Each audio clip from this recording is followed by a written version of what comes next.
In this week's news updates, there's a lot of them again. There's so much news happening every single week in the Cardano ecosystem itself.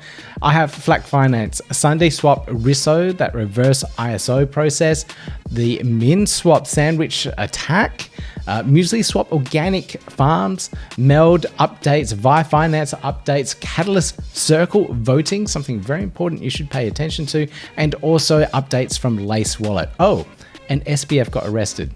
Let's get into it. Yeah, gotta do it like that. You've been listening to the Learn Cardano podcast. Gotta get it hype. Crypto is what we like, but this is not investment or financial advice. Gotta do your research, cause it's risky. We know it is. This show is educational and it's informative. Crypto's the future, really, it ain't no debate. Hey, and welcome back to the Learn Cardano podcast. I'm Peter Buey, and on this channel, I talk about everything Cardano related. If it's your first time here, please consider giving me that thumbs up, subscribe, and click that notification bell at any time in this video. I'd really appreciate it. But we have a whole bunch of news items to go through this week, but let's start off with scams. I've seen a rising number of scams at the moment in the cryptocurrency space and around Cardano as well. This one here was a fake website that was talking about the IOG's new Midnight sidechain, privacy sidechain, and they built a fairly nice, slick looking website. They used the logos for input output, but in going through this and having a closer look at it, I could tell that it was a scam. Like, first off, there's no token for this Midnight thing. It's just a sidechain that people can use and develop on.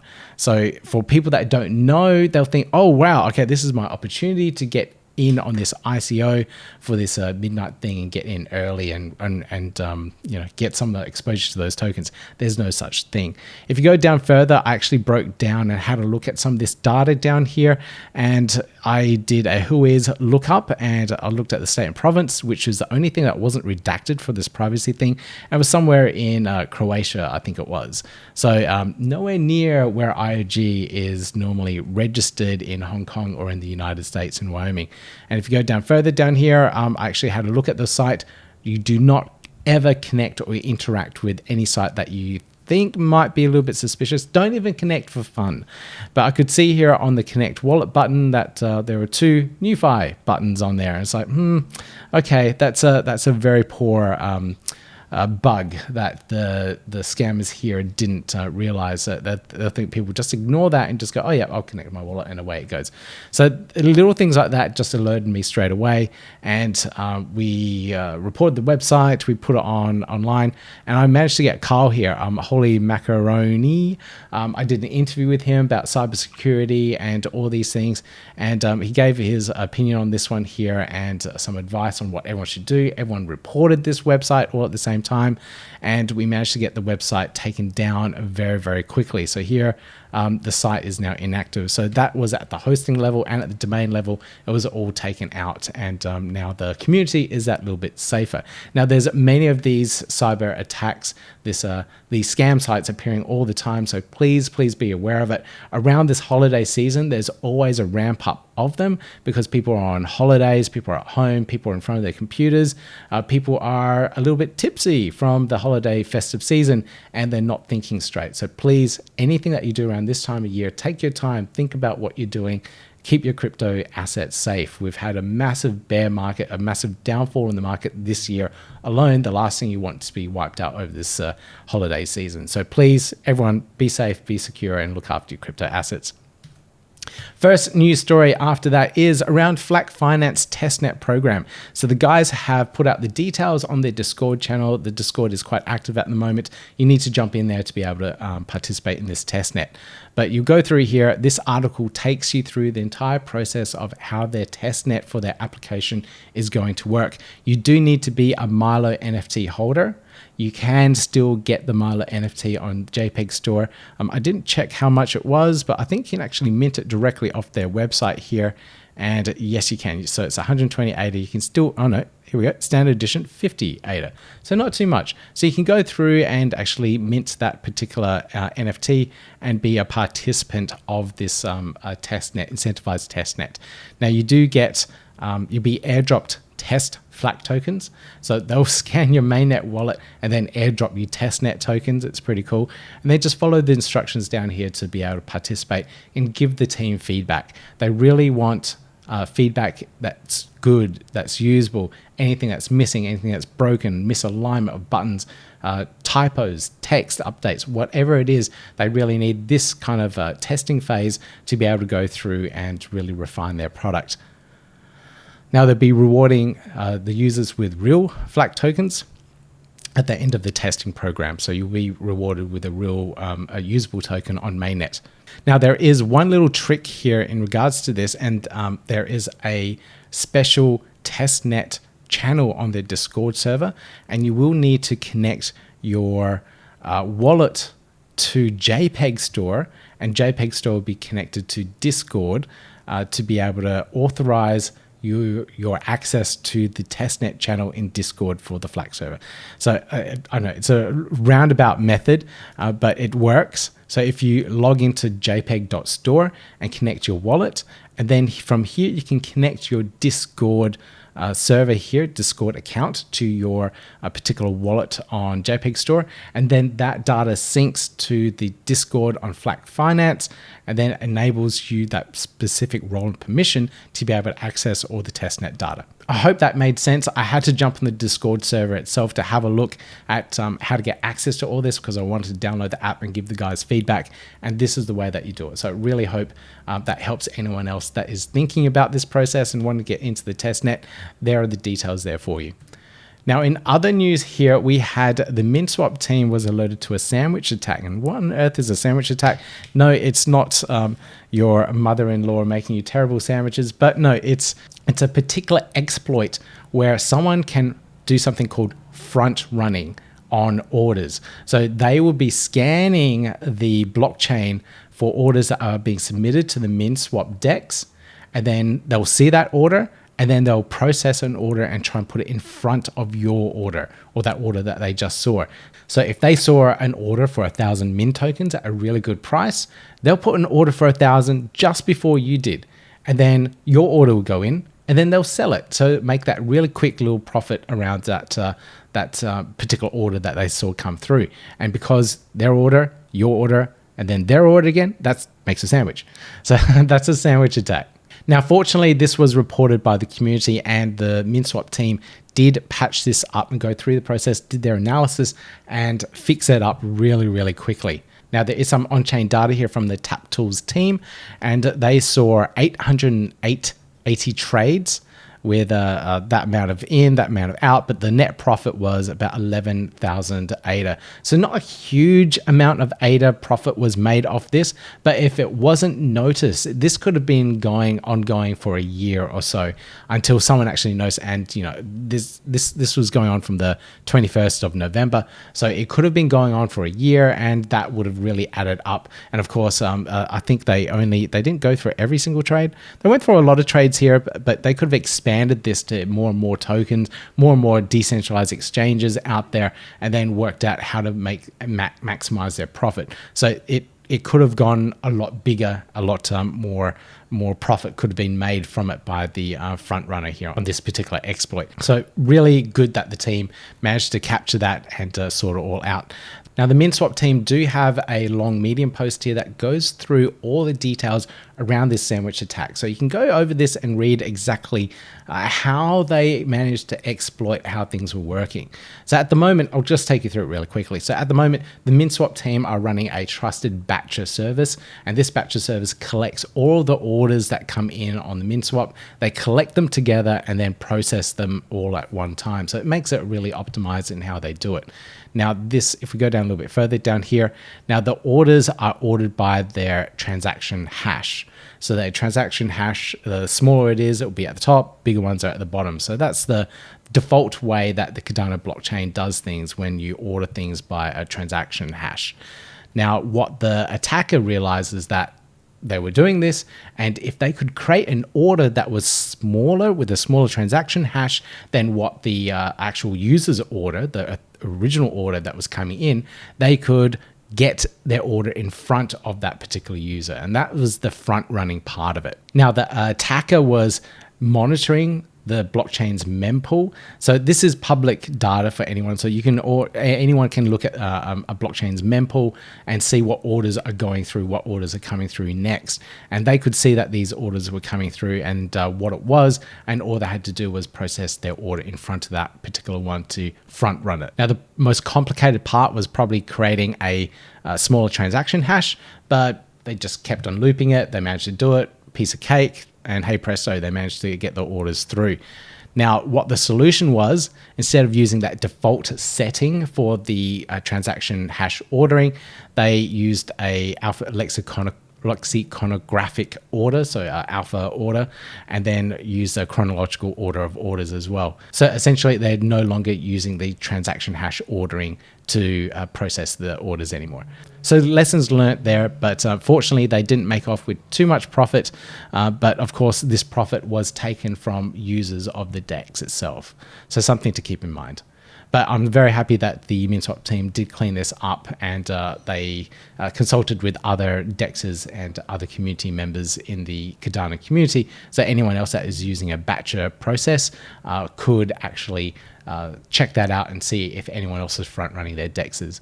Now, the only other two DEXes that I know that are using batches are Wingriders, who use, they call them agents, and then also the SundaeSwap team, they use batches as well. Now, the Wingriders team also did do a write-up about this, so it's always good to read up about these type of issues from multiple different perspectives. So if you want to read up and get a really good understanding of it, this one's a lot more technical in terms of its write-up. You can check it out on the Wingriders Medium. I'll put all the links down below for you guys too. Now, the MuesliSwap team are always doing some really cool and innovative ideas, and I love this one here, and it's their organic farming APR. So normally when a liquidity pool launches on a particular DEX, the APR is really high, and that's because no one is on that particular liquidity pool yet. So it may have a 400, 500, 800 APR, but as soon as people start providing liquidity to it, that share diminishes and the APR goes down very, very quickly. But what the MuesliSwap team are doing here is something in reverse. So as the liquidity grows, the APR grows to a certain point as well. So if we have a look down here, they've got a nice little table here. You can read about this and get to know the formula and everything around it. But if we just have a look at this example down here, I think this really spells it out for you. So if this particular liquidity pool has a target of 5 million ADAs, so that's how much they want in for that particular liquidity, and they have a minimum emission of 10 ADA a day and then 10K ADA a day. I don't know what the K equals to is. Look at the formula if you really want to know. But here you can see with the total value locked at 10K, you get the 10 ADA emission. So the APR is 36.5% there. But as it grows, you get to that 5 million mark, that emission goes up to the 10K ADA, and then you have an APR of 73%. So what this does is it encourages people to come in and provide that liquidity because you get the high APR with more people coming in. So I can now tell my friends, hey, come in. We can all get a high APR if more people provide liquidity. So that's the goal and that's the idea. With the regular way that it works now, that APR diminishes. So I might be the very first one that comes in, provides liquidity, and then I might not tell anyone else to provide liquidity because I'm getting such a high APR.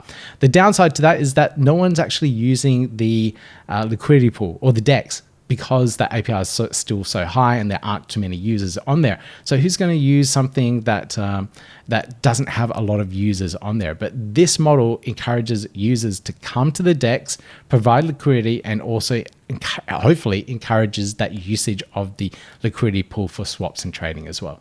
So it's a really cool idea. I love it. It flips everything on its head. The MuesliSwap team are always bringing in new innovative ideas, and I love this one too.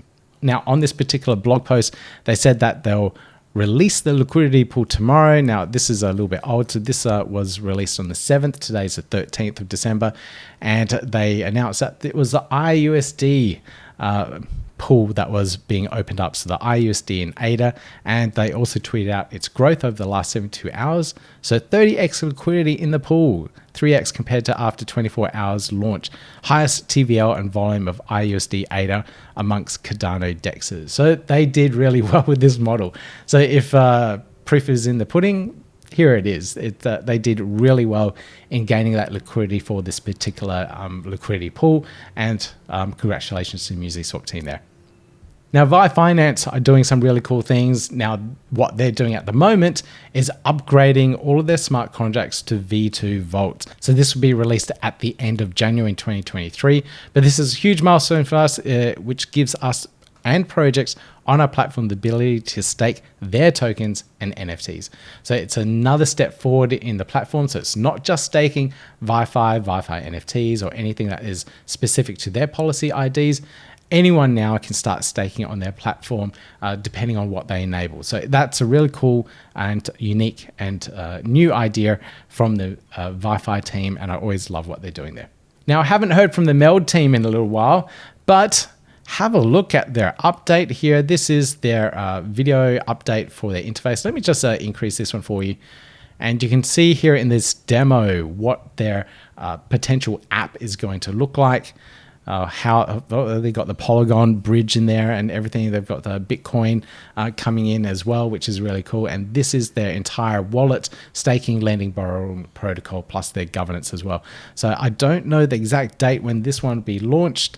I have to check through all of their bits and pieces, all their tweets and all their updates. Roadmap releasing in the coming months. Roadmap is imminent, so it's soon, very soon. We'll check that one out as soon as we get more details around it. Now, over the weekend, the Catalyst Circle voting is open. Now, what on earth is Catalyst Circle? Catalyst Circle is a group of advisors that sit around the ecosystem from different parts. There might be stake pool operators, there might be dApp developers, there might be Catalyst advisors.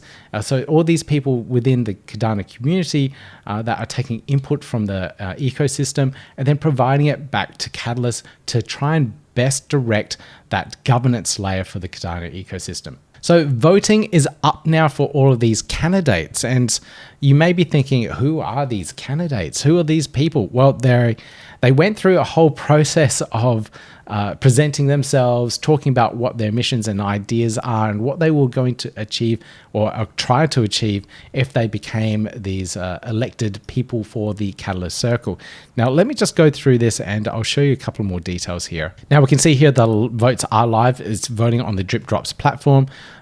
From this particular update here from Rick on the 11th, so it's been 2 days since, 526 votes. That's how much voting power is in there. But let's actually have a look at the voting platform itself.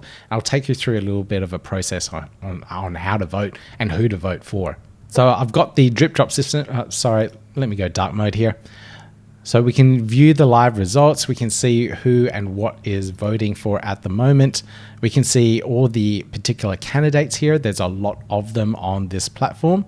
You can see it goes all the way. There's 30 candidates. This is a lot. This is the most that has been around. Normally, the Catalyst voting is, I think it was done on town halls, live on videos. So you'd have to be in the Catalyst town hall on Zoom and do the voting there. This is the first evolution of that, and now it's all on chain, and you can actually visually see the voting. It allows for much more participation, and it's a lot more open compared to what the voting used to be.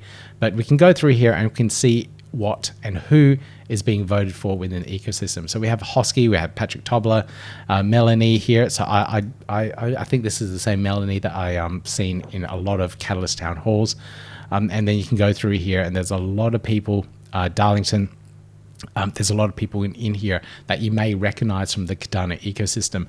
But what we are after at the moment is 5 particular candidates to help represent the whole entire Cardano ecosystem.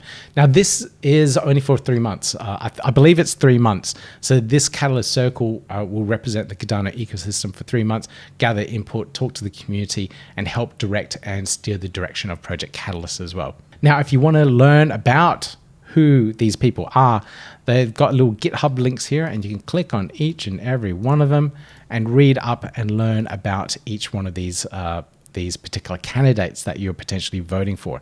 So they've got little brief descriptions there. They're not too long, so you can go through and read through them and understand who you're voting for, how they're going to contribute to the Cardano ecosystem too. So really important that if you believe in Cardano's governance layer, if you're really a strong believer of Project Catalyst as well, this is something that you probably need to go through and vote on and understand who you're voting for. I know there's a lot of candidates there. It's a bit to go through. But the voting process is really easy. You just click on here, connect your wallet to the particular website here, connect your wallet, whatever it might be. I'm going to click on NAMI at the moment, give the access there. And yes, I'm eligible to vote. I have to be staked and I've got a voting power, not too much there. So this is at a particular snapshot. Then I just need to pay to ADA to vote for this particular process. And then I can choose my options within that particular ballot. So let me just click on that and I'll just sign my transaction fee. So what that does, it mints an NFT which goes to my wallet, and this is my voting power NFT. It's assigned my my stake ID and my voting power. And now whoever holds that particular NFT can vote within this particular ballot. It's a very interesting way of doing it. Now, if you as a voter have no idea who to vote for, you can send that particular NFT to someone else that does know, that has gone through and read all of these particular profiles for all of these candidates, and then vote on your behalf. Now, I do like that method because, for example, if my partner had a lot of ADA and she wanted to participate, but she just didn't have the time, she can give my vote to me and I can vote on her behalf. So that's the idea there. Now, the interesting thing is that you can see some of these voting power NFTs on JPEG Store. Now, I did listen into a AMA that Kyle did from Drip Drops around this, and I think you can actually purchase those particular NFTs and use them for voting as well. So it's really interesting how they've done it, but it's kind of smart in that you can delegate your vote to someone else. And this is the whole idea around DREPs, if you have heard of that before as well. But please, if you haven't voted yet, the voting closes on the 16th of December. So today's the 13th, so there's not much time left. Highly encourage you to vote in Project Catalyst. Highly encourage you to vote in the Catalyst Circle. Now, this is something I've been waiting for a little while. The Lace wallet is now up and running, and you can get access to it and play around with it on Preprod. So this is a testnet environment. You can install the wallet, you can add it to Brave, add it to Chrome, whatever browser that you're using that can support the particular Chrome extensions. There we go, it says added to Brave. So let me just open it up here so you can have a quick look over it. But I had a play around with this particular wallet at Rare Bloom. Lace had a massive store set up, and I hung around with Stale, who was trying to break it. He managed to lock the laptop and no one could access it. The team there were trying to log in with their passwords again, but unfortunately they couldn't get it right. Someone had to come in and actually sort that one out. So go Stale, you managed to break something there while testing, and also watched Linda go through the wallet as well and see her experience of what she thought about it too. So it's a really nice, clean wallet. I love the user experience, and I'd love to see more adoption of this one as well. And I believe we'll be integrating this into Cardano Press. So if anyone's using this particular wallet, you will be able to use it on any website that is connected with Cardano Press as well. Optim Finance have launched. I did a testnet video on this so you can learn about how to use their platform, but this is bonds on the Cardano ecosystem. So now me as a stake pool operator, I can issue bonds to you as a delegate, and you can take those bonds, buy those bonds, and I can use that as delegation to my stake pool, and then I can give you extra yield bonus rewards on that through interest that I'll need to pay for that particular bond. So you will get your ADA stake to my stake pool, earn your ADA rewards, but then because I'm borrowing that ADA from you via the smart contract, I have to pay that extra ADA on top. And as a result, I get more ADA, I can actually mint more blocks. And then you as a delegate who's purchased that bond gets that little bit more ADA, that extra boosted reward. So very, very cool mechanism that the team have put together. And we've seen success from this. So Silobyte, I think that's Silobyte, has gone through and done this. And I think he is the very first stake pool operator to get a fully funded value here of 1 million, APY of 5.3%, and for 11 epochs. So now anyone that has purchased that bond will earn that tiny little bit extra. So normally on a particular stake pool, you would get around that 3.6 to 4.2% APY at the moment. So it varies from epoch to epoch. But in this case here, because it's going through the bond and the smart contract, the Silobyte would have to pay for that little bit extra that's coming out on top. But because they're minting blocks and they're getting that minimum pool fee reward, that fee, they can compensate for that.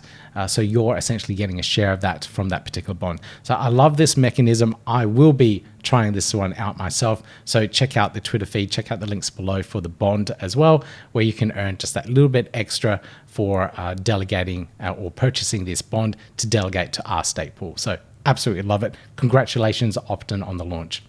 Now, not to forget about the small stake pool operators in the ecosystem, and this is from Starforge. This is their stake pool. So they're made up with Raspberry Pis.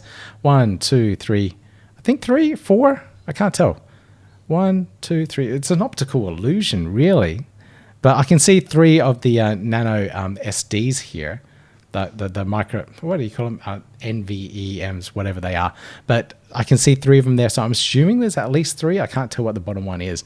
But they've now minted 200 blocks on the Cardano blockchain and only using 12 watts of power. Tiny, tiny footprint of power usage to be able to power the Cardano blockchain. Absolutely love what these guys are doing. Check out their resources if you are wanting to set up a Cardano node, a Cardano validator node, using Raspberry Pis at home, using home internet and home power, and very low home power as well. So brilliant things that they're doing there. Now, if you missed this news, it's just fresh. Sam Bankman-Fried has been arrested by Bahamas authorities and is now in custody facing various charges. What those charges are, I did see them, but there's a list of charges. He could possibly, from Twitter Spaces that I heard, go to jail for 120 years consecutive if the court order says you have to serve these sentences consecutively. 120 years. That's a long time for wire fraud and everything else that is coming up on his profile. Now, some other things that have come to light.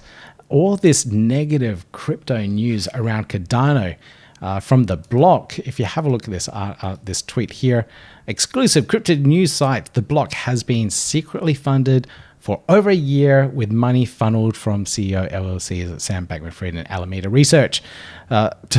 This is a huge amount of money. $12 million and $15 million loans went to the block. That is a huge amount of money to one, promote FTX, but then also dampen any news about other blockchains, have negative news about Cardano. And, we've seen this. We know that it's there. We know it's happening, but not many regular users understand this and understand why this mass media deception has been happening in the crypto space around Cardano.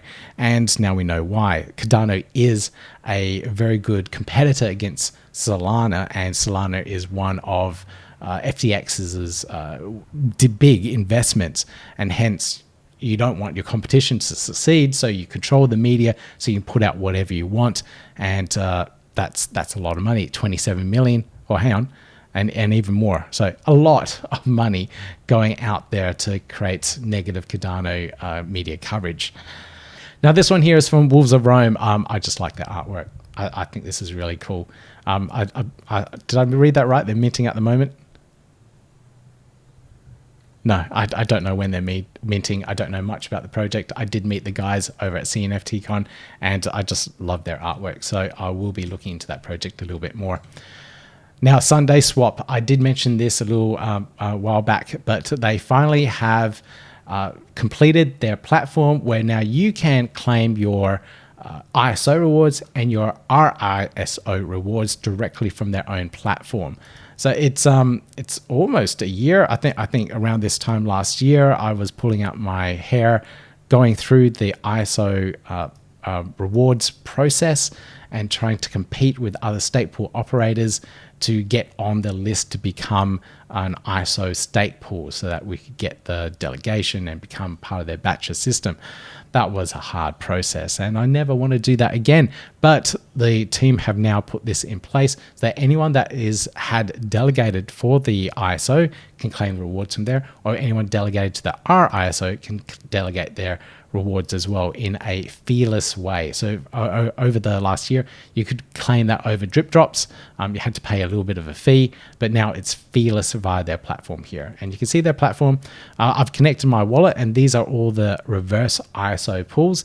So if you were delegated during this period of time here, so at March 1st, you'll be able to claim some some SundaeSwap tokens from any of these pools. So check out your wallet to see if you were delegated to any of these pools. There's a lot of them there. If you were delegated to one of the ISO pools, so ISO pools here, we were one of them. So I can't demonstrate the RISO claim process because we were part of the ISO process. But if you were delegated to one of these pools here, you'd be able to claim through their platform as well. And they've got the key dates of when you would have been delegating to actually claim for these particular rewards. So it's all there now. It's feeless. It did take quite a while. The price of the Sunday token is very low compared to where it was. So if you manage to claim early in the year on drip drops and sell your tokens, you would have been in a better off position as compared to now. But if you've spent all that time, you might as well claim something and see what it's worth. Have a look at what it's worth. See what they will provide you in terms of rewards. So I'll just click on this one here. So you can see my rewards were 13.5 Sunday.